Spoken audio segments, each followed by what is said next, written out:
سلسلہ کلام کو نہایت تیزی سے آگے بڑھاتے ہوئے میں صرف اتنا عرض کروں گا کہ سورہ مبارکہ توبہ کی آیت نمبر 111 جو میں آپ کے سامنے تلاوت کر رہا ہوں، اس میں ایک مومنین کے ساتھ ہونے والے سودے کا ذکر کرنے کے بعد آیت نمبر 112 میں اللہ نے مومنین کی 9 علامات بیان کی۔ ان مومنین کی یہ علامات ہیں کہ جن کے ہاتھ اللہ نے جنت کو بیچ دیا۔ یہ بہت اچھی خبر ہے مومنین کے لیے، چنانچہ آیت نمبر 112 کے آخر میں وبشر المؤمنین کا آخر میں لفظ یہی ہے کہ مومنین کو بشارت دے دو۔ اتنا اچھا سودا ان کو نصیب ہوا، اتنا اچھا بزنس، اتنی اچھی تجارت، اتنا اچھا ٹرانزیکشن کہ اس پہ خدا مومنین کو بشارت دے رہا ہے۔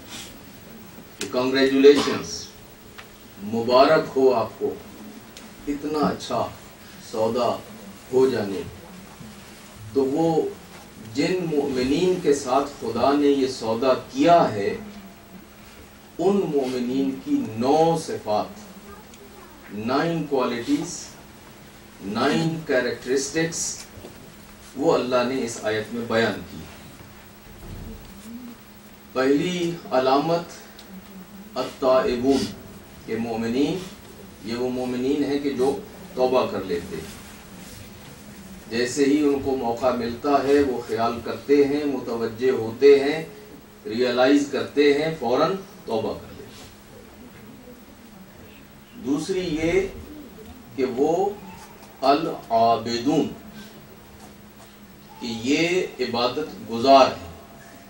یہ گفتگو ہم نے کل شروع کی تھی اس حوالے سے، اور کافی تفصیلی ہوئی، مگر درمیان میں وہ جو ایک سیگمنٹ ہمارا آیا اس سے بہرحال گفتگو ہماری تھوڑی سی بے ربط ہو گئی، اور بہرحال اس کا فائدہ یہ ہوا کہ چلیں الحمدللہ سینٹر کے لیے آپ نے 30-35 ہزار ڈالرز جو ہے وہ ڈونیٹ کر دیے، جو میری توقع سے بہرحال ابھی تک آدھے ہیں۔ مجھے توقع کم از کم آپ سے 70-75 ہزار کی تھی، یا اور نہیں تو یہ 72 کا تذکرہ ہے، اور یہ 72 سے کم لوگ بھی نہیں بیٹھے ہوئے۔ اگر ادھر اور ادھر دونوں طرف توجہ ڈال لی جائے تو 72 سے نمبر تو زیادہ ہے، اور 72 کے نام پہ اگر 72 لوگ جو ہے صرف 1,000 ڈالر، اور وہ بھی اس طرح سے کہ جو سال بھر میں ادا کرنا ہے، یعنی وہ $100 پر منتھ سے بھی کم بنتا ہے۔ اور الحمدللہ بہت سارے لوگ ہیں جو اگر کوشش کرتے تو یہ ہو سکتا تھا، لیکن ہو سکتا ہے آپ کے ہاں عادت نہ ہو ذرا اس طرح کے پیسے دینے کی۔ تو بہرحال میں چونکہ شکاگو سے آیا ہوں اور ہمارے وہاں کا ماحول ذرا مختلف ہے، تو بہرحال امید یہ ہے کہ آپ اگلے 1-2 دن میں اس کمی کو پورا کر دیں گے، تاکہ میں آپ کے شہر سے، میں نے کچھ نہیں لے کے جانا، ویسے آپ کو یہ بتا دیں یہ سب آپ کا اپنا اور آپ کے اپنے ادارے کے لیے ہے، لیکن میں کم از کم اطمینان سے یہاں سے جاؤں گا یہ سوچتے ہوئے کہ الحمدللہ آپ لوگ باہمت ہیں اور آپ اپنے ادارے کی ضرورتوں کو انشاءاللہ پورا کریں گے۔ ایک صلوات پڑھ لیجیے گا۔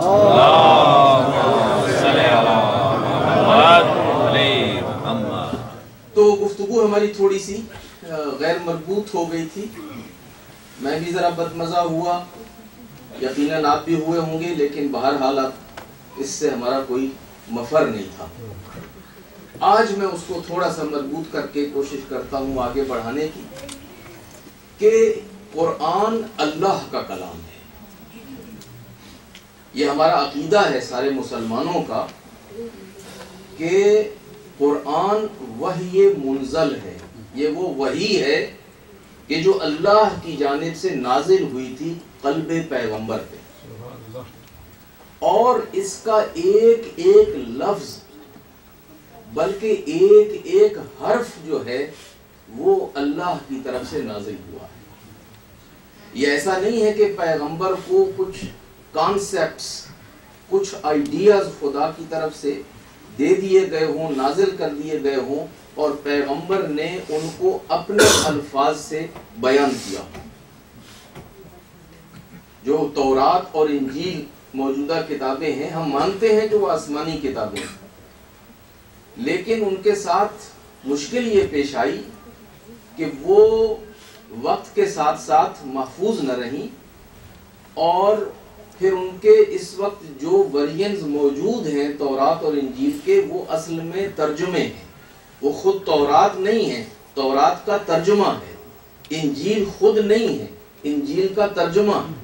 اور عزیزان گرامی، آپ جب ترجمے پڑھتے ہیں تو آپ کو کبھی بھی اصل مطلب تک رسائی نہیں ہوتی۔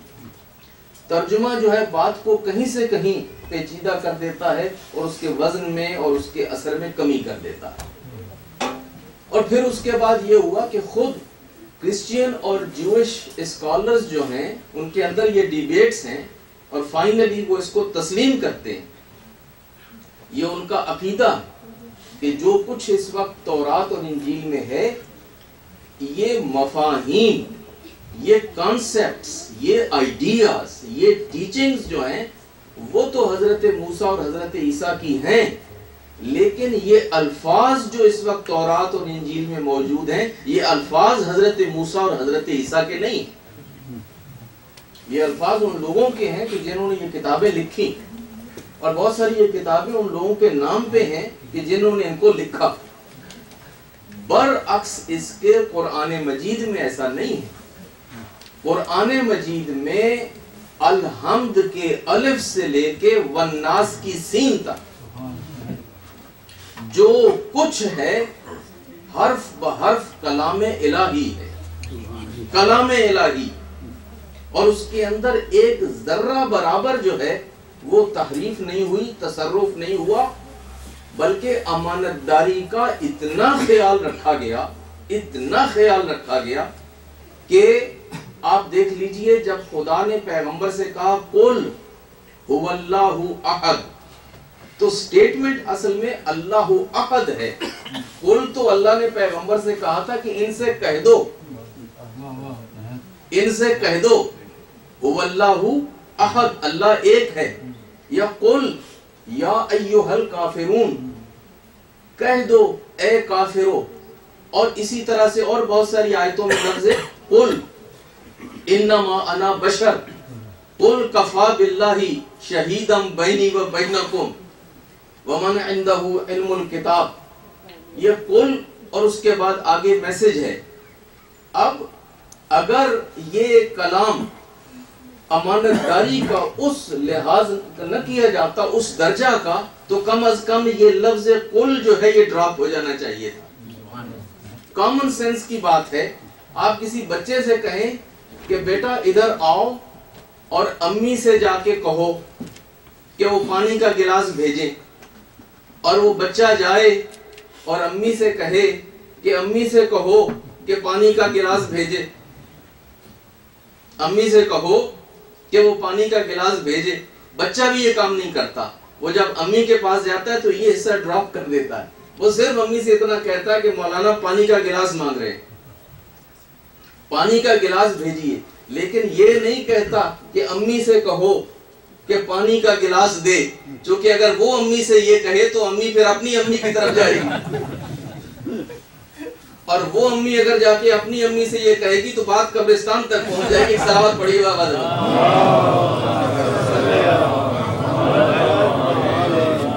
تو وہ پانی جو کچن سے آنا تھا وہ قبرستان سے آنے لگا. تو عزیزان گرامی دیکھیے یہ کامن سینس کی بات ہے کہ بچہ جو ہے اگر اس سے بھی یہ کہا جائے تو وہ بھی یہ حصہ ڈراپ کر دے گا. لیکن قرآن میں آپ امانت محمد کا تصور کریں، امانت محمد مصطفیٰ کا تصور کریں کہ یہ قول امت کے لیے نہیں تھا، یہ قول صرف پیغمبر کی ذات کے لیے تھا. یہ قول صرف پیغمبر کی ذات کے لیے، امت کے لیے نہیں ہے. لیکن امانت کا یہ عالم ہے کہ جہاں پہ لفظ قل بھی نازل ہوا تو اس کو بھی ذکر کر دیا، اس لیے کہ اس میں کوئی دستبرد نہ ہو. کوئی یہ نہ کہے کہ ایک لفظ اس میں سے کم کر دیا یا ایک لفظ اس میں اضافہ کر دیا.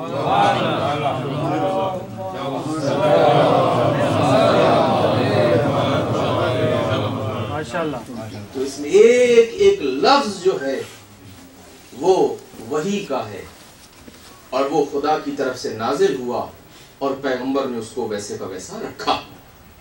تو عزیزان گرامی اس میں جو الفاظ ہیں وہ انسان کی فکر کی تراوت نہیں ہے، وہ انسانی کاوش نہیں ہے، وہ انسان کا کلام نہیں ہے، وہ خالق کا کلام ہے.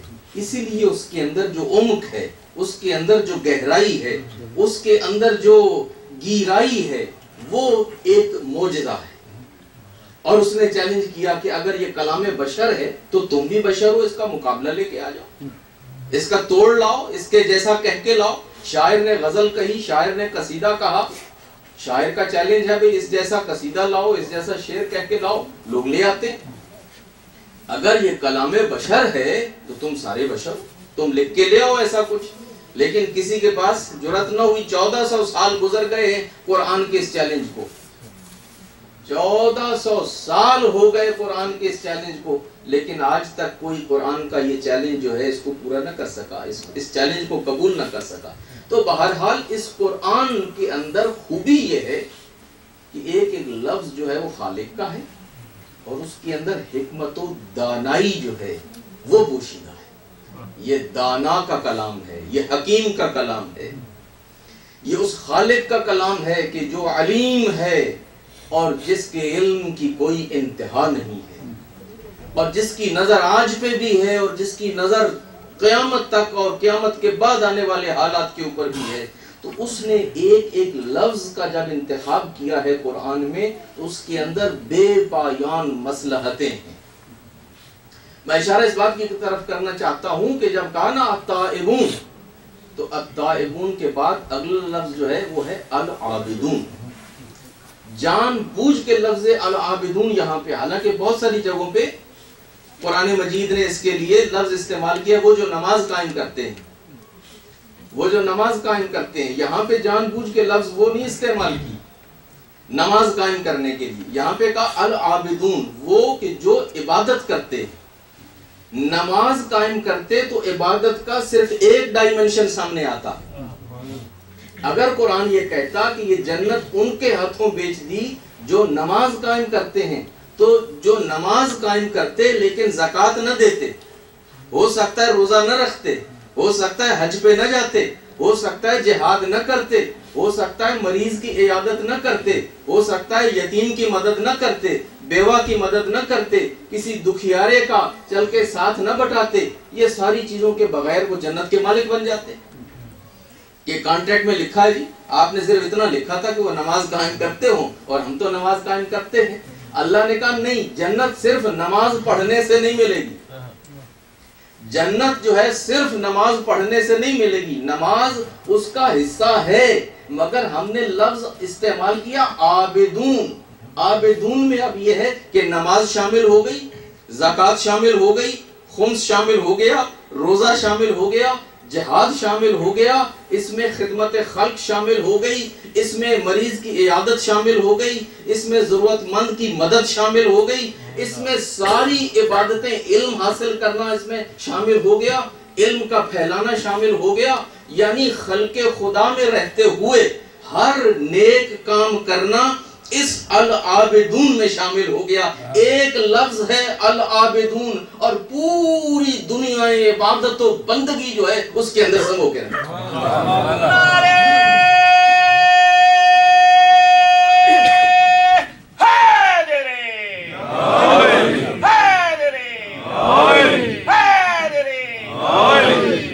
تو یہ کمال ہے لفظ العابدون، ایک جامع لفظ کا انتخاب، اس کی جامعیت کا یہ عالم ہے کہ پوری دنیا عبادت، پورے مفاہیم عبادت اس کے اندر مجتمع ہو گئے، اور کہا کہ وہ جنت ان لوگوں کے لیے ہے کہ جو عابدون۔ اب عابدون یہ عبادت جس قسم کی بھی عبادت ہے، وہ زبان کی عبادت ہے، وہ آنکھ کی عبادت ہے، وہ ہاتھ کی عبادت ہے، وہ مال کی عبادت ہے، وہ تلوار کی عبادت ہے، وہ قلم کی عبادت ہے، وہ مسجد کی عبادت ہے، وہ مدرسے کی عبادت ہے، وہ بیمارستان اور ہسپتال کی عبادت ہے، وہ تجارت اور بازار کی عبادت ہے، یا وہ بازار حکومت اور سیاست کی عبادت ہے۔ اسلام میں تو یہ ساری عبادتیں، اسلام میں تو سیاست بھی عبادت ہے، لیکن وہ سیاست کہ جو سیاست الہیہ ہو، وہ سیاست کہ جو سیاست الہیہ ہو، وہ سیاست اسلام میں عبادت ہے، تجارت اسلام میں عبادت ہے۔ اسلام کے اندر یہ ساری چیزیں جو ہے وہ شامل ہو گئیں عبادت۔ تو مومن جو ہے، جو مومن خدا، جس کو خدا نے جنت بیچی ہے، یہ مومن صرف کبوتر مسجد نہیں ہے، یہ مومن جو ہے صرف کبوتر مسجد نہیں ہے، یہ مومن وہ نہیں ہے جو صبح سے شام تک صرف اس کا آنا جانا لگا رہتا ہے مسجد میں، لیکن اس کے علاوہ اور وہ نہ کسی دنیا کے کام کا، نہ اپنی بستی کے کسی کام کا، نہ اپنے گھر والوں کے کسی کام کا، نہ اپنے خاندان والوں کے کسی کام کا، کسی کام کا نہیں ہے، بس جو ہے صرف مسجد کا۔ تو ایسے مومن کی لوگوں کی نظروں میں بڑی وقت ہوتی ہے، لیکن اللہ اور اللہ والوں کی نظر میں اس کی کوئی اہمیت نہیں۔ ایک واقعہ جلدی سے بیان کروں، مسجد کوفہ میں امیر المومنین علی ابن ابی طالب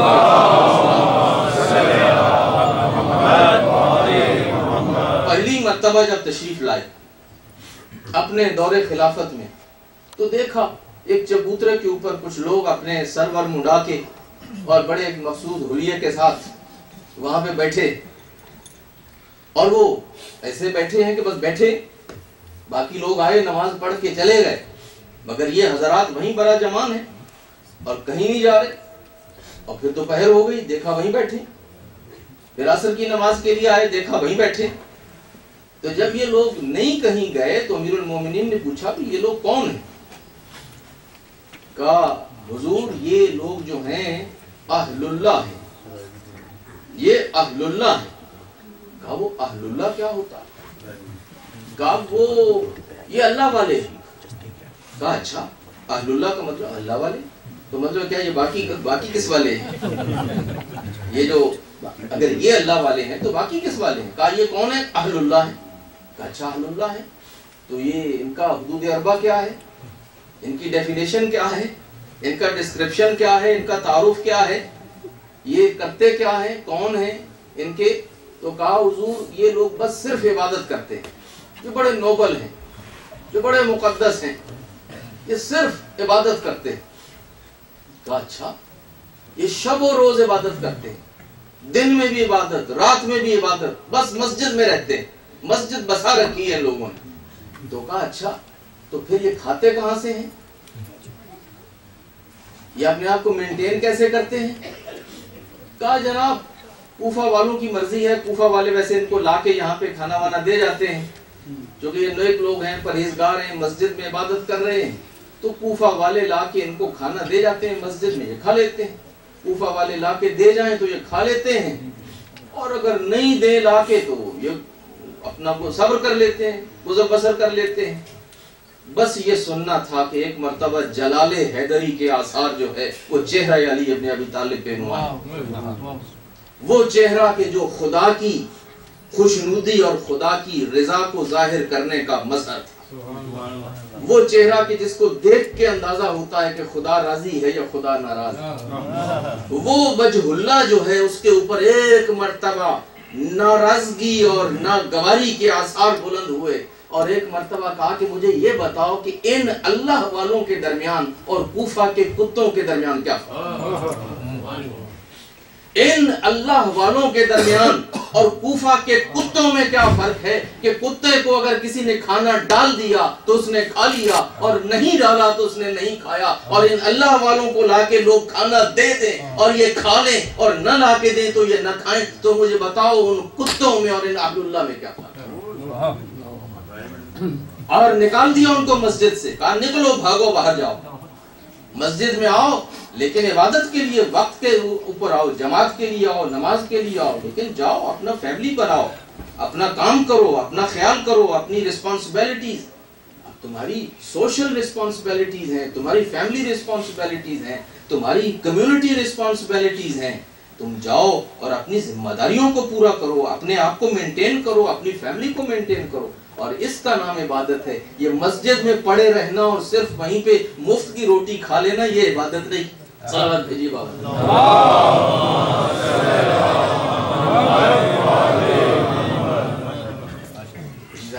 اسلام کا جو تصور عبادت ہے، اسلام کا تصور عبادت بہت جامع تصور ہے، اس میں پورا نظام زندگی، پورا فلسفہ زندگی جو ہے اس کے اندر آ جاتا ہے۔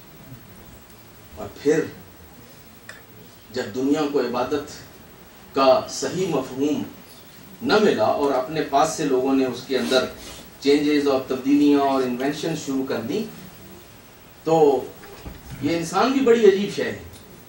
یہ جب راستے پہ پڑتا ہے تو پھر راستے کے اندر اس کو بڑا شوق ہوتا ہے انوینشنز کا، نئے نئے ٹرینڈ جو ہیں، نئی نئی انوینشنز کا، کہ جو کام اللہ کے رسول نے سکھایا ہے اب اس کے اندر نئے فیشن کیسے پیدا کیے، اس کے اندر جو ہے وہ اپنے پاس سے اضافات کیسے کیے جائیں۔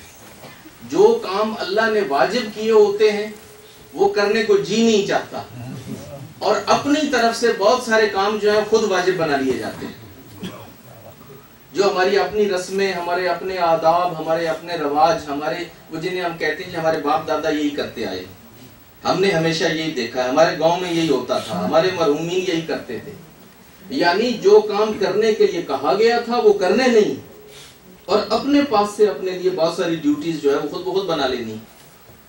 تو چنانچہ کتب میں احادیث میں لکھا ہے، اور یہ روایت بھی سنی اور شیعہ دونوں کتابوں میں لکھی ہوئی ہے، کہ جب عبادت کا لوگوں کو شوق پیدا ہوا تو کچھ لوگ اصحاب پیغمبر میں سے بہت بالکل زاہد بن گئے، دنیا چھوڑ دی، اور اب یہ ہے کہ وہ ہر وقت نماز پڑھ رہے ہیں، ہر روز روزہ رکھ رہے ہیں اور عبادت میں لگے ہوئے ہیں، اور ان کا یہ خیال ہے کہ ہم گویا کہ اللہ کے رسول سے اب بازی لے جانے والے ہیں عبادت میں، یعنی عبادت تو کر رہے ہیں لیکن ہم اتنی عبادت کریں کہ اللہ کے رسول سے بھی زیادہ عبادت ہو جائے۔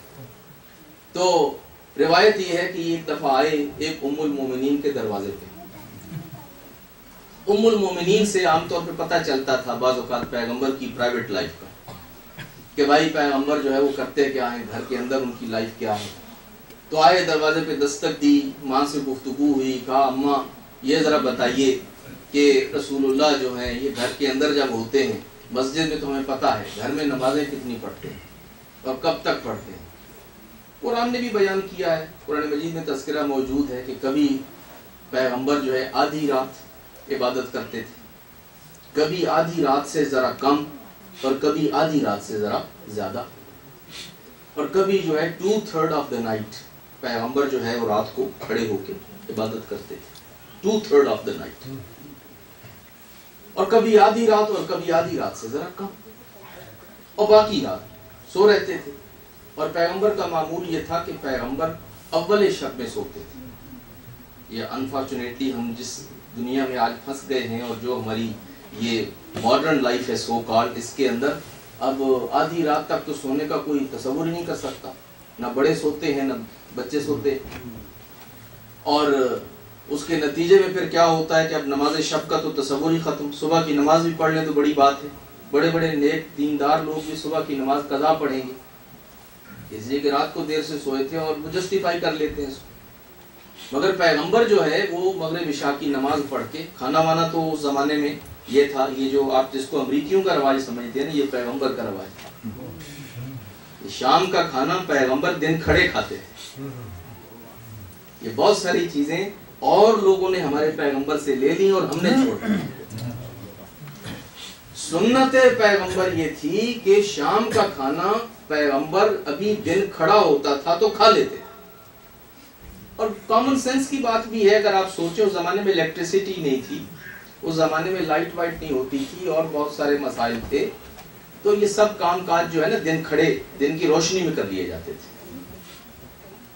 پھر پیغمبر مغرب پڑھتے تھے، پھر آ جاتے تھے، پھر عشاء کے لیے جاتے تھے، پھر عشاء پڑھتے تھے، عشاء پڑھ کے لوگوں سے پھر اس کے بعد گھر آ جاتے تھے، گھر والوں کا حال چال پوچھا، جو ابتدائی کچھ ذمہ داریاں ہیں وہ پوری کی، پھر اس کے بعد جلدی رات کو سو جاتے تھے۔ جن لوگوں کو رات کو پھر اٹھنا ہو، نماز شب کے لیے عبادت کرنی ہو، افورڈ ہی نہیں کر سکتے رات کو 11 اور 12 بجے تک جاگنا۔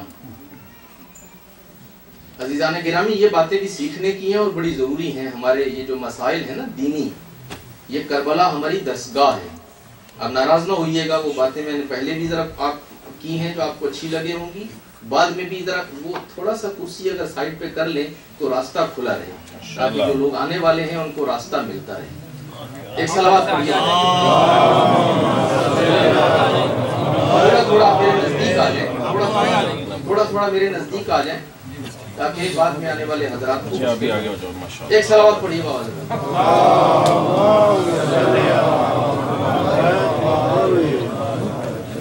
تو بہرحال عزیزان گرامی، رات کو دیر تک جاگنا جو ہے، سوائے اس کے کہ کام ہو انسان کو بہت جسٹیفائیڈ کاز ہو، ورنہ مکروہ ہے۔ اور اس شخص کے لیے کہ جسے پتا ہو کہ اگر میں رات کو اتنی دیر تک جاگا تو صبح نماز کے لیے نہیں اٹھ سکوں گا، اس کے لیے رات کو جاگنا حرام۔ یہ شرعی مسئلہ ہے کہ اگر آپ کو معلوم ہے کہ اگر میں اس سے زیادہ جاگا، اس سے زیادہ مزید میں نے یہ ٹی وی دیکھا، ڈرامہ دیکھا، فلم دیکھی، کمپیوٹر دیکھا اور کوئی اور کام کیا، گپ شپ کی، جو بھی کر رہا ہوں، تو اس کا نتیجہ یہ ہوگا کہ صبح کی نماز قضا ہو جائے گی، تو اس شخص کے لیے رات کو جاگنا حرام ہے۔ اس کی پھر ڈیوٹی یہ ہے کہ اب وہ جاگتا ہی رہے فجر تک، تاکہ فجر کی نماز پڑھ لے، پھر نماز پڑھ کے بھلے سو جائے۔ اور روایتوں میں یہاں تک ہے کہ جو آدمی آدھی رات تک جاگے اور پھر اس کے بعد نماز تہجد نہ پڑھے اور جا کے سو جائے تو یہ بھی اللہ کے ساتھ جفا ہے. اس لیے کہ تہجد نہ پڑھنے کی وجہ تو یہی ہے نا کہ اس وقت ہم جاگتے نہیں ہوتے. لیکن اگر آپ آدھی رات تک آلریڈی جاگے اور پھر نماز تہجد پڑھنے کی بجائے اب جا کے سوئیں تو یہ ایسا ہی ہے کہ آپ اپنے دوست کے شہر میں جائیں اور اپنے دور دوست کے شہر میں جائیں, اس کی گلی میں جائیں اور اس کے دروازے کے سامنے سے یوں گزر کے چلے جائیں اور اس کے ساتھ ہیلو ہائی نہ کریں. اور جب اسے پتہ چلے تو پھر گلہ ہوتا یا نہیں ہوتا کہ آپ ہمارے شہر میں آئے, آپ ہمارے محلے میں آئے, آپ ہماری گلی میں آئے, آپ ہمارے یوں دروازے کے اوپر سے گزر گئے سامنے سے اور آپ نے ہم سے کوئی ہیلو ہائی بھی نہ کی. تو خدا کہتا ہے کہ یہ آدھی رات کے بعد کا جو وقت ہے یہ تو وہ وقت ہے جس میں مومن کو بیدار ہو کے مجھ سے آ کے ہیلو ہائی کرنے کی ضرورت ہے, مجھ سے آ کے راز و نیاز کی ضرورت ہے. یہ وقت میرا ہے, اٹھو اور میرے ساتھ ہم کلامی کرو, اٹھو اور نماز شب پڑھو, نماز تہجد پڑھو. لیکن یہ ہے کہ تم جاگتے رہے آدھی رات تک اور جب وہ وقت آیا تو جا کے سو گئے. تو بہرحال عزیزان گرامی ان چیزوں کو بھی ذرا ذہن میں رکھا کریں. ہم محمد و آل محمد کے ماننے والے ہیں اور یہ آداب ہیں کہ جو ہمیں محمد و آل محمد نے سکھائے ہیں اور ان کو ہم اپنی زندگی کا حصہ بنائیں. رات کو بیکار میں نہ جاگا کریں. کام ہے, جینوئن ہے, جسٹیفائیڈ ہے, پھر ٹھیک ہے, ورنہ اول شب میں سوئیں تاکہ رات کو پھر اٹھ سکیں عبادت کے لیے. ام المومنین سے پوچھا رات کو کتنا جاگتے ہیں, کتنی عبادت کرتے ہیں؟ جواب دے دیا. کہا روزے کتنے رکھتے ہیں؟ نفلی روزے, رمضان کے روزے تو رکھتے ہی تھے, نفلی روزے. کہا نفلی روزوں کا یہ ہے پیغمبر جو ہے ہفتے میں مہینے میں 3 روزے تو ڈیفینیٹلی رکھتے ہیں ایٹ لیسٹ. اگر کم سے کم رکھیں تو مہینے میں 3 روزے رکھتے ہیں مستحب. ویسے یہ ہوتا ہے کہ ہر ہفتے میں روزے رکھتے ہیں. کبھی رکھنا شروع کرتے ہیں روزہ تو ایوری ادر ڈے روزہ رکھتے ہیں. کبھی روزے رکھنے شروع کرتے ہیں تو لگتا ہے بس روزے ہی رکھتے چلے جائیں, روزے پہ روزہ ہے, مسلسل روزہ رکھ رہے ہیں, ہر روز روزہ رکھ رہے ہیں. اور پھر درمیان میں کبھی کبھی جو ہے چھوڑ بھی دیتے ہیں. وہ 3 روزے رکھتے ہیں لیکن پھر اور روزے نہیں رکھتے. اچھا, اسی طرح کے 1-2 اور سوال کیے. اب یہ حضرات کے جو بڑے عابد زاہد جنہوں نے ساری راتیں جاگنا شروع کیا تھا, ہر روز روزہ رکھتے تھے, اب خوش ہوئے کہ جناب الحمدللہ ہم بازی لے گئے بازی. کیسے لے گئے؟ کہا بازی اس لیے لے گئے کہ ہم تو رات کو سوتے نہیں. پیغمبر تو کم از کم 1/3 تو سوتے ہیں نا, آدھی رات تو سوتے ہیں. ہم تو پوری رات عبادت کرتے ہیں اور پیغمبر تو مہینے میں 3 روزے رکھتے ہیں اور ہم تو ہر روز روزہ رکھتے ہیں. تو اب یہ نمازیں اور یہ روزے اور یہ تلاوت قرآن, اور یہ ہوتا ہے عام طور پہ یہ جو نئے لوگ آتے ہیں نا, کانورٹ ہوں یا بچے ہوں یا نئے لوگ ذرا دیندار بنے, تو ان کو کچھ عرصے کے بعد یہ گھمنڈ پیدا ہونا شروع ہو جاتا ہے. 4 حرف سیکھ لیں تو فوراً علامہ بن جاتے ہیں. استاد کو بھی اپنے سے چھوٹا سمجھنا شروع کر دیتے ہیں کہ اس لیے کہ 4 حرف سیکھ لیے ہیں.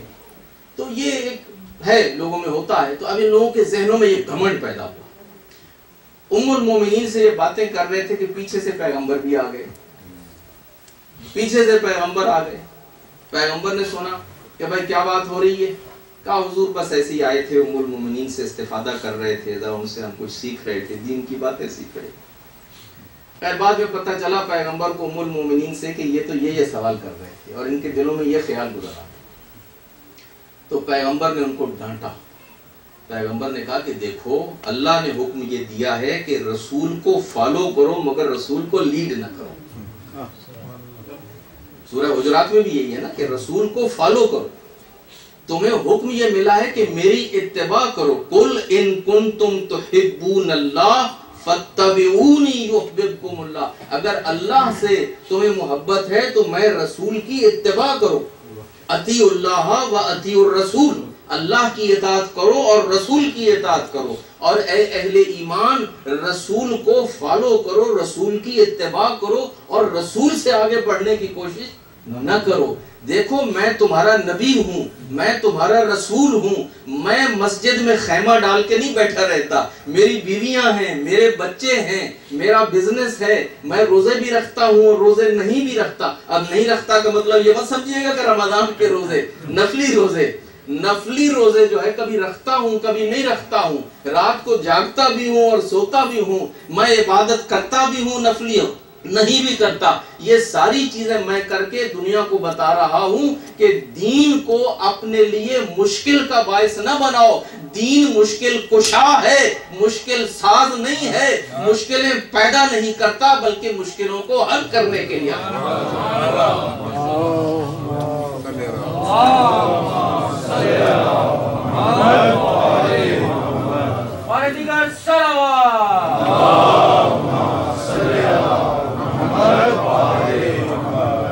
تو عبادت کرو اور بالکل کرو, لیکن ایکسٹریم پہ نہ جاؤ.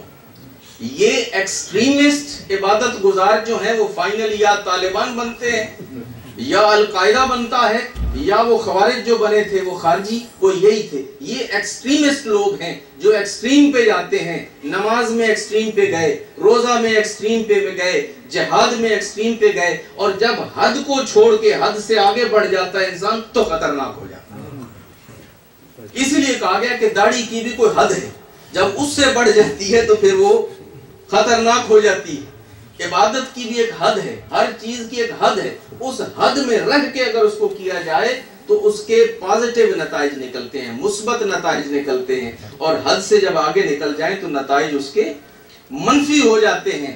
تو عزیزان گرامی, دین نے بتا دیا کہ دیکھو عبادت ہے تو عبادت کا صحیح مفہوم کیا ہے, عبادت کا صحیح مفہوم کیا ہے. اور پھر اس کے بعد متوجہ کیا گیا ان کو امیر المومنین کے ذریعے سے. ایک موقع آیا جس میں امیر المومنین نے ان کو بتایا کہ دیکھو وہ تو رسول ہیں, وہ تو رسول ہیں, رسول کو تو انا عبد من عبید محمد, ارے میں علی مرتضی محمد کے غلاموں میں سے ایک چھوٹا سا غلام ہوں.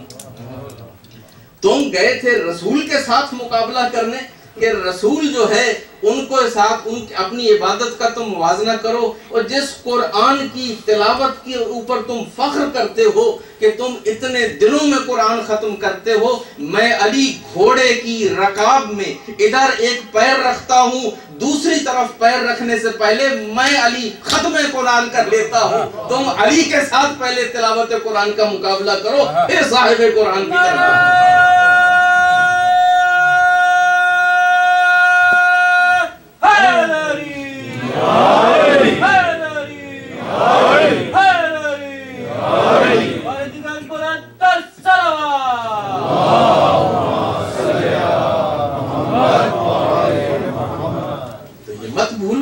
عبادت ہمارے گھر سے آئی ہے, ہم نے عبادت سکھائی ہے, عبادت ہمارے گھر سے آئی ہے.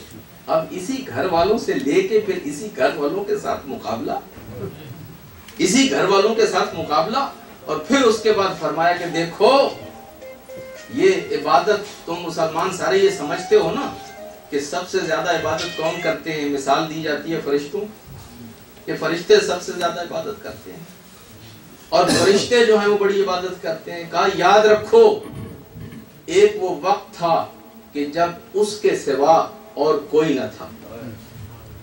ایک عالم تھا عالم ارواح, اور اس سے پہلے ایک عالم عالم ذر, اور اس سے پہلے ایک عالم جب اس پوری کائنات کے اندر سوائے خدا کی ذات کے کوئی نہ تھا.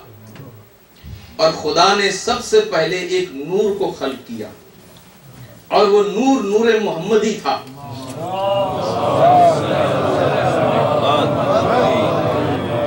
اور ہم اس نور کے حصے, ہم اس نور کے ٹکڑے ہیں. اللہ نے اس نور کو پیدا کیا, اور اس نور کو پیدا کرنے کے بعد پھر اس نور کے ذریعے سے نوری مخلوقات کو خلق کیا. یہ فرشتے جتنے بھی ہیں وہ ہمارے نور سے خلق ہوئے ہیں, اور جب فرشتوں کو خلق کر لیا تو ہمیں حکم دیا کہ اب تم عبادت کرو. ہم نے عبادت کی, ہم نے اللہ اکبر کہا تو فرشتوں نے اللہ اکبر کہا, ہم نے الحمدللہ کہا تو فرشتوں نے الحمدللہ کہا, ہم نے سبحان اللہ کہا تو فرشتوں نے سبحان اللہ کیا, ہم قیام میں ہوئے تو فرشتوں نے قیام کیا, ہم رکوع میں گئے تو فرشتے رکوع میں گئے, اور ہم سجدے میں گئے تو فرشتوں نے سجدہ کرنا سیکھا. نعرہ حیدری آواز بلندر صلوات.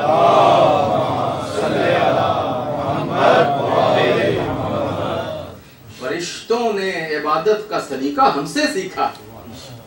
فرشتوں نے رکوع و سجود و قیام جو ہے محمد و آل محمد کی انوار قدسیہ سے سیکھا. تو جب یہ ہماری بیک گراؤنڈ ہے اور یہ ہمارا مقام ہے, تو پھر تم کون ہوتے ہو کہ جو آؤ اور محمد و آل محمد کے ساتھ آ کے اپنا موازنہ کرو اور اپنے آپ کو برابری کی سطح پہ لاؤ. تم سوچ بھی نہیں سکتے, اس لیے کہ تم عبادت بھی کرو گے نا تو کہاں سے شروع کرو گے؟ سورہ پڑھو گے نا, سورہ پڑھو گے. کون سا سورہ عام طور پہ جو سب سے زیادہ پڑھا جاتا ہے؟ سورہ حمد ہے نا. سورہ حمد پڑھو گے نا, اور تمہاری تلاوت قرآن شروع ہوگی. نماز پڑھو گے تو کیا پڑھو گے؟ سورہ حمد پڑھو گے.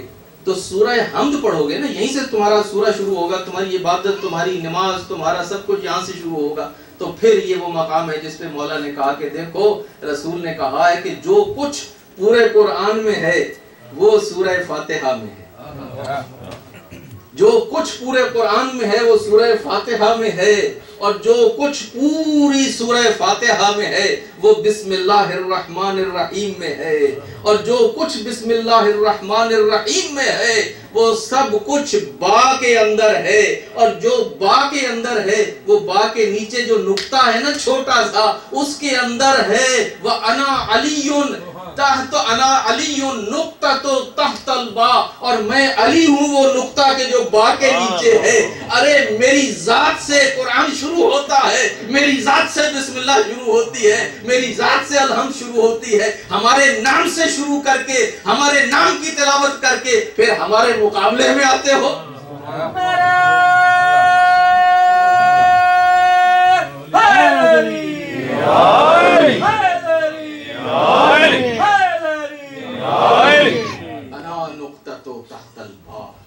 قرآن شروع با سے ہوتا ہے, با کے نیچے نقطہ جو ہے وہ علی کی ذات ہے. اس زمانے میں جب ہم یہ بات کرتے تھے اور جب علی نے بات کی تھی, لوگوں کو تعجب, پورا قرآن ایک سورے میں کیسے آ جاتا ہے؟ پورا سورہ جو ہے ایک ورس میں کیسے آ جاتا ہے, اور پوری ورس ایک ڈاٹ میں کیسے آ جاتی ہے؟ ڈاٹ کام کا دور نہیں تھا, یہ سی ڈی کا دور نہیں تھا, یہ ڈیجیٹل دور نہیں تھا. دنیا سمجھ نہیں سکتی جو علی اس وقت کہہ رہے تھے. اے کاش دنیا علی کے پاس آتی اور سوال کرتی. جب علی نے کہا سلونی سلونی قبل ان تفقدونی, آؤ مجھ سے سوال کر لو, آؤ مجھ سے سیکھ لو, آؤ مجھ سے پوچھ لو, تو دنیا کو یہ بات سمجھ میں نہیں آ رہی تھی کہ پورا ڈاکومنٹ, پوری کتاب, پورا قرآن جو ہے, اتنا بڑا ڈاکومنٹ اتنی چھوٹی سی ڈاٹ کے اندر اکٹھا ہو سکتا ہے. عزیزان گرامی, آج آئی ٹی کا دور ہے, آج ٹیکنالوجی کا دور ہے. آپ دیکھ رہے ہیں کہ کتنے ہیوج ڈاکومنٹ جو ہیں ایک چھوٹے سے نقطے کے اندر, ایک چھوٹے سے نقطے کے اندر, ایک چھوٹی سی جو ہے وہ ڈیوائس کے اندر اکٹھے ہو جاتے ہیں. اور جب قرآن نے یہ کہا تو ہم نے دیکھا, علی نے ہمیں بتایا, اور ہم اس دور سے اس بات پہ ایمان رکھتے تھے جب ہمارے امام نے بتایا تھا کہ جب آپ کے بار میں امام آئیں گے اور ظہور کریں گے,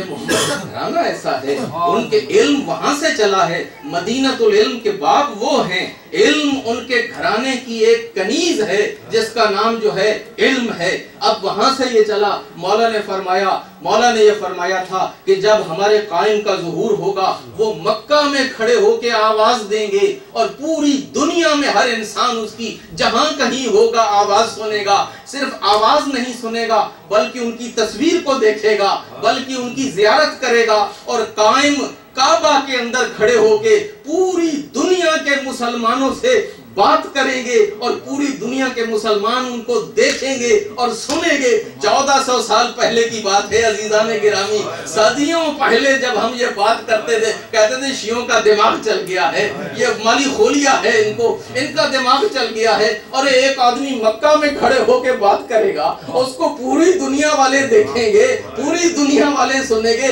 عزیزوں ابھی تو ٹیکنالوجی وہاں تک نہیں پہنچی ہے, لیکن جہاں تک پہنچ چکی ہے ایک انسان گفتگو کرتا ہے اور پوری دنیا اسے CNN پہ دیکھ رہی ہوتی ہے.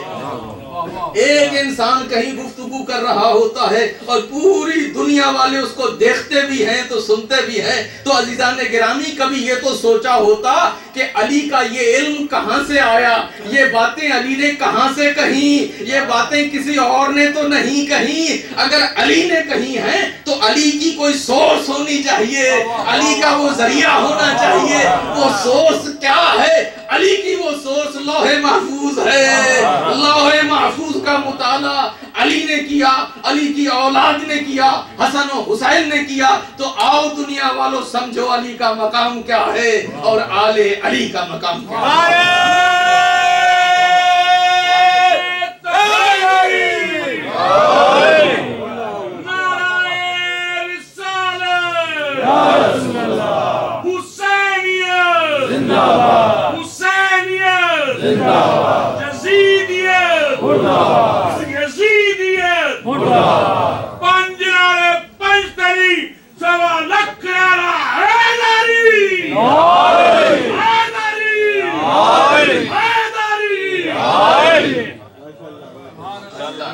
کسی کو یہ خیال نہ ہو کہ ہم علی کو بڑھا رہے ہیں.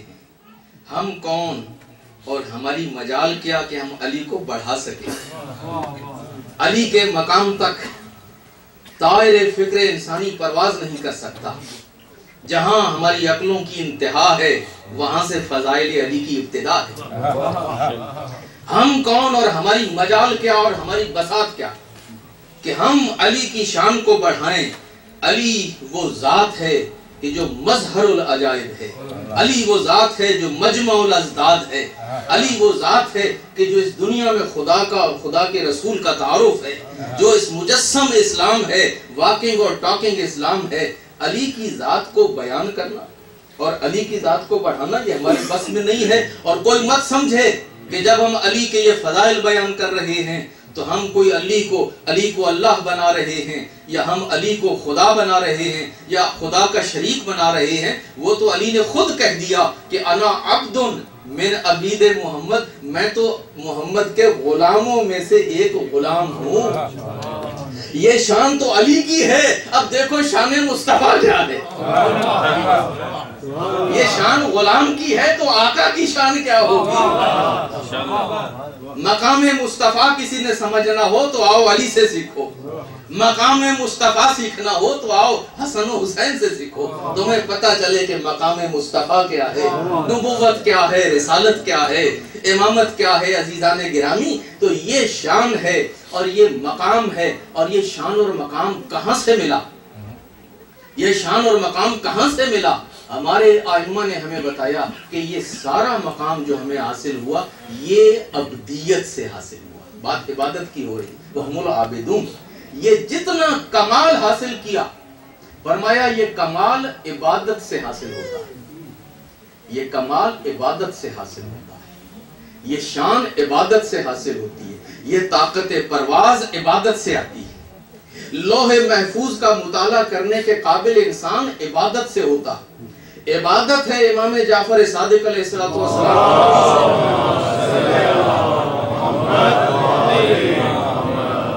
ایک صلوات اور پڑھیں.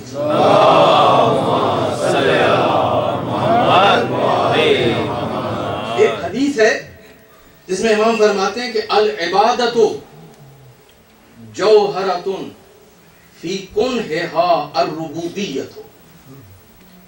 یہ عرفاء نے اس کے اوپر کتابیں لکھی ہیں, مقالے لکھے ہیں. بہت ڈیپ عرفانی گفتگو ہے جو اس حدیث امام صادق کے بارے میں اس کے ذیل میں آتی ہے. کہا کہ یہ عبادت اور عبودیت, یہ بندگی, خدا کی بندگی, خدا کی نوکری, خدا کی بندگی, خدا کے سامنے عاجزی کرنا, خدا کے سامنے خضوع و خشوع کرنا، خدا کے سامنے اس کی عبادت کرنا اور اس کی اطاعت کرنا، یہ خود ایک جوہر ہے، ایک جوہرہ ہے، اور اس کے نتیجے میں ایک قسم کی ربوبیت وجود میں آتی ہے، ایک ربوبیت وجود میں آتی ہے اس عبادت کے نتیجے میں۔ یعنی اس کی مثال جو ہے اہل عرفان نے یہ دی ہے کہ آپ اگر لوہے کو، یہ لوہا ہو نا، لوہے کا ٹکڑا، اور سامنے رکھیں، اس کا رنگ کیا ہوتا ہے؟ عام طور پہ کالا، عام طور پہ وہ ٹھنڈا ہوتا ہے، اور وہ اس کے استعمالات آپ جانتے ہیں۔ لیکن اس لوہے کو اگر آپ جلتی ہوئی بھٹی میں ڈال دیں، آگ میں ڈال دیں، بھٹی میں جہاں پہ آگ ہو بڑی، اور لوہے کو اس میں ڈال دیں اور پڑا رہے وہاں پر آگ کے اندر، تو رفتہ رفتہ شدے شدے آپ دیکھتے ہیں کہ وہ لوہے کا رنگ کیا ہو جاتا ہے؟ لال سرخ ہو جاتا ہے۔ اچھا، اب جو کام آگ کرتی ہے وہ کام وہ لوہا شروع کر دیتا ہے کرنا۔ اب وہی کام جو آگ کرتی تھی، آگ کا رنگ بھی وہی، لوہے کا رنگ بھی وہی۔ آپ انگارے کو ہاتھ لگائیں تو جلیں، آپ لوہے کو ہاتھ لگائیں تو جلیں۔ جو کام آگ کرتی تھی وہی کام اب یہ لوہا کر رہا ہے، حالانکہ آگ آگ ہے اور لوہا لوہا ہے۔ یہ جو ہم کئی دفعہ کہتے ہیں کہ یہ کام علی نے کر کے دکھائے، یہ مطلب نہیں کہتے کہ علی اللہ ہو گئے، علی اتنے قریب ہو گئے اللہ کے کہ وہی کام جو اللہ کرتا تھا وہ علی نے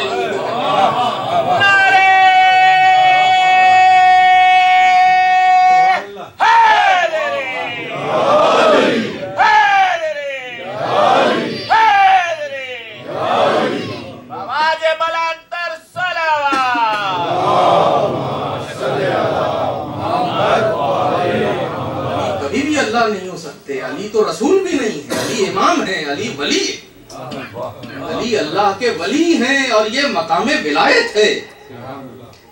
لوہا جب آگ کے اندر رہ کے آگ ہو جاتا ہے تو یہ عبد جب معبود کے اتنے قریب چلا جاتا ہے تو پھر اس کے اندر وہ شان ربوبی پیدا ہو جاتی ہے۔ یہ اشارہ کرتا ہے تو چاند دو ٹکڑوں میں تقسیم ہو جاتا ہے۔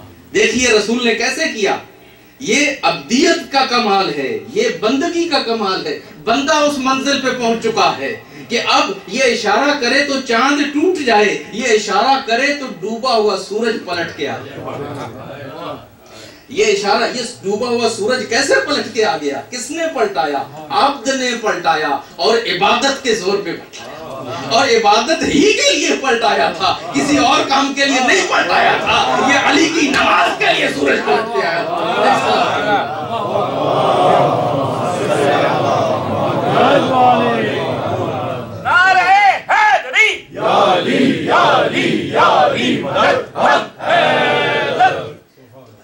یہ عبدیت ہے، یہ کہ عبد کہہ دے اور وہ ہو جائے، عبد کہہ دے اور وہ ہو جائے، ولی اللہ کا کہہ دے اور وہ بات ہو جائے۔ یہ ولایت جو ہے یہ کہاں سے ملی؟ یہ اللہ کی بندگی کرنے سے ملی، اور یہ اللہ کی اطاعت کرنے سے ملتی ہے، یہ اللہ کے ساتھ دوستی کرنے سے ملتی ہے، یہ اللہ کے قریب جانے سے۔ اب جو جتنا اللہ کے قریب ہوگا، جو جتنا اللہ کے قریب ہوگا، اور جو جتنا اس کی رنگ میں رنگا جائے گا اور اس کی حرارت میں اپنے اندر حرارت ایمانی پیدا کرے گا، پھر عزیزان گرامی اس کے اندر یہ شان پیدا ہوتی چلی جائے گی۔ اور یہ ان سب نے ہمیں کر کے دکھایا، چاند کو دو ٹکڑے کر کے دکھایا، سورج کو پلٹا کے دکھایا، اور جب بی بی نے کہہ دیا کہ کل تمہارے کپڑے خیاط لے آئے گا اور تمہارے کپڑے آ جائیں گے اور سلنے کے لیے گئے ہوئے ہیں، تو عزیزان گرامی آپ کو پتہ ہے عید کا دن تھا، بچے آئے تھے ماں کے پاس، سب بچوں کے نئے کپڑے سل رہے، ہمارے کپڑے کہاں ہیں؟ ہمارے نئے کپڑے کہاں ہیں؟ چھوٹے بچے ہیں۔ ماں صدیقہ تھی، اور ماں اللہ کی بندی تھی، اللہ کی کنیز تھی، اور وہ ماں اللہ کو بہت محبوب تھی۔ بس ماں نے بچوں کو کہہ دیا، بیٹو تمہارے کپڑے درزی کے پاس جا چکے ہیں اور سل رہے ہیں اور کل صبح آ جائیں گے۔ بس اس اللہ کی بندی کا یہ کہنا تھا کہ ادھر سے حکم ہوا جبریل جاؤ جنت میں اور جاؤ 2 کپڑوں کے جوڑے لو ان بچوں کے لیے اور دروازے پہ دستک دو اور دیکھو جب تم سے پوچھا جائے کہ دروازے پہ کون ہے تو نہ کہنا کہ میں جبریل ہوں یا نہ کہنا میں جبریل ہوں، جواب میں کہنا انا خیاط الحسنین، میں حسنین کا درزی ہوں، میں حسنین کا درزی ہوں اور شہزادوں کے لیے کپڑے لے کے حاضر ہوا ہوں۔ تو عزیزان گرامی یہ اس شان کی حامل ہیں کہ جو کہہ دیں وہ ہو جاتا ہے، جو اشارہ کر دیں وہ ہو جاتا ہے اور جو دعا کر دیں وہ مقبول ہوتی ہے۔ عزیزوں میں حیران ہوں جن کے پاس اتنی طاقت تھی، جن کی زبان میں اتنی تاثیر تھی، جتنا دنیا پہ اتنا ان کا کنٹرول تھا، اب کربلا کے اندر وہ کون سی مجبوریاں تھیں، وہ کون سے ایسے حالات تھے، ارے یہ اشارہ کریں تو فرات اپنا رخ بدل کے خیمے کی طرف آ جاتا، یہ فرات اپنا رخ خیمے کی طرف تبدیل کر کے آ جاتا، یہ زمین کو اشارہ کرتے زمین سے چشمے ٹوٹ جاتے۔ لیکن حسین ہیں صبح قیامت تک ایک مثال قائم کرنا چاہتے ہیں، دیکھو ہم یہاں پر اپنی طاقت کا مظاہرہ کرنے نہیں آئے، ہم اپنے تصرف کا مظاہرہ کرنے نہیں آئے، ہم آج مقام امتحان میں ہیں، ہم آج ابراہیم و اسماعیل کا وہ وعدہ پورا کرنے کے لیے آئے۔ آج ہم اپنی طاقت استعمال نہیں کریں، آج ہماری مظلومیت کو دیکھو، صاحبان اولاد تمہاری اولادیں ہیں، باپ اور ماں ہر دشمن ہر چیز برداشت کر لیتے ہیں، دشمن کا ہر تیر سہ لیتے ہیں، لیکن عزیزو کوئی بھی باپ ہو وہ اپنی اولاد کی آنکھوں میں آنسو نہیں دیکھ سکتا، اپنی اولاد کی مصیبت نہیں دیکھ سکتا، کوئی غیرت مند شوہر جو ہے اپنی بیوی کی آنکھوں میں آنسو نہیں دیکھ سکتا، لیکن اپنے مولا کے دل پہ ذرا توجہ فرمائیں کہ جب مولا رخصت ہو رہے ہیں، رباب آتی ہیں، چاہنے والی زوجہ ہیں اور رباب آتی ہیں اور کہتی ہے سرتاج آپ جا رہے ہیں، یہ 6 مہینے کا پھول ہے، کربلا کی گرمی میں اور اس پیاس نے اس بچے کو مرجھا دیا ہے، یہ چھوٹا سا بچہ ہے، جانے سے پہلے اے میرے سرتاج، اے میرے مولا، میرے اصغر کو پانی کا ایک گھونٹ پلا دیجئے۔ اب حسین نے علی اصغر کو اپنے ہاتھوں پہ رکھا، ایک مظلوم باپ ہے اپنے ہاتھوں پہ ایک 6 مہینے کے بچے کو اپنے ہاتھوں پہ رکھتا ہے۔ مولا باہر آئے اور خطاب کر کے کہا اے دشمن، اے میری امت، اے امت محمد مصطفیٰ، اگر تمہاری نظروں میں قصوروار ہوں تو میں ہوں نا، ارے یہ 6 مہینے کا بچہ ہے، اس کی ماں کا دودھ بھی خشک ہو چکا ہے اور یہ اتنا چھوٹا ہے، یہ اپنے منہ سے پانی نہیں کہہ سکتا، یہ ایک لفظ نہیں ادا کر سکتا، ارے آؤ اس بچے ہی کو پانی پلا دو، اس بچے ہی کو پانی پلا دو۔ ایک مرتبہ بچے کے لیے پانی کا سوال کرنا تھا کہ لشکر کے اندر تقسیم ہو گئی، کچھ لوگوں نے کہا پانی پلا دو، کچھ نے کہا پانی نہیں پلاؤ۔ جب اختلاف ہونے لگا تو عمر سعد نے ہرملہ سے کہا کہ ہرملہ جلدی سے آگے بڑھ اور اقطع کلام الحسین، حسین کی اس کلام کو قطع کر دے۔ ایک ایسا ظلم کا تیر چلا کہ جس سے یہ بچہ شہید ہو جائے۔ عزیزو ہرملہ آگے بڑھا، اس نے تیر اپنا کمان میں جوڑا، اپنا زمین پہ گھٹنا رکھا، چھوٹے سے بچے کو نشانہ بنایا۔ اب جو ہرملہ نے تیر چلایا وہ تیر خطا گیا، ہرملہ نے دوسرا تیر لیا، اس کو لے کے جب چلایا تو وہ تیر بھی خطا گیا۔ جب 2 تیر خطا ہو گئے نا تو عمر سعد نے کہا کہ اے ہرملہ تو اتنا ماہر ہے اور یہ چھوٹا سا بچہ ہے اور تجھے تیر نہیں مارنا آتا اور تیری تیر کمان کانپتی ہے، تیرے گھٹنے کانپتے ہیں۔ ایک مرتبہ یہ سننا تھا، ہرملہ رو پڑا اور کہنے لگا عمر سعد ہمیں دنیا کے لالچ نے اندھا کر دیا ہے، ہمیں دنیا کے لالچ نے اندھا کر دیا ہے۔ ارے میں جب تیر چلانا چاہتا ہوں تو وہ دیکھو کنات کے پیچھے ایک ماں کھڑی ہے، کنات کے پیچھے ماں کھڑی ہے اور وہ ہاتھ جوڑ کے مجھے کہتی ہے ہرملہ پانی نہیں پلاتا نہ پلا۔ مگر میرے بچے کو تیر نہ مار، میرے بچے کو تیر نہ مار۔ ایک مرتبہ یہ کہا اور تیر چلا دیا۔ ارے چھوٹا سا بچہ، تیر شوبوں والا تیر، تیر آیا اکبر علی اصغر کے گلے میں لگا، حسین کے بازو پہ لگا، اور حسین کے ہاتھوں کے اوپر علی اصغر پلٹ کے رہ گئے۔ عزیزو، اب حسین کی اس منزل کو دیکھو، اعمال عاشورہ میں تم یہ عمل کرو گے۔ حسین اس بچے کو لے کے کبھی خیمے کی طرف جاتے، انا للہ و انا الیہ راجعون۔